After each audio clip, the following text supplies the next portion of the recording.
السلام علیکم friends, welcome back to my YouTube channel daily tips with Asma. خواب میں غلام ہونا۔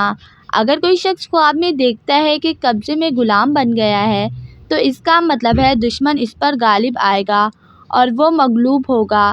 لیکن اگر دیکھے کہ غلام اور کنیز ہے تو اس کا مطلب ہے اس کو خیر اور نفع پہنچے گا۔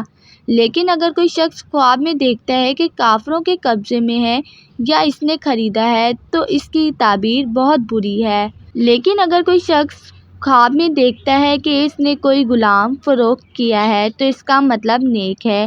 لیکن اگر فروخت کر کے پھر خریدا ہے تو اس کا مطلب دشمن پر فتح حاصل کرے گا۔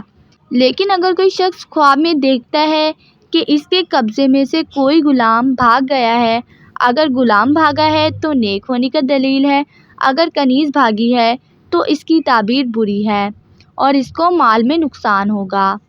فرینڈز، اگر آپ کسی بھی خواب کی تعبیر جاننا چاہتے ہیں تو کمنٹ باکس میں کمنٹ کریں۔ Thanks for watching. اللہ حافظ۔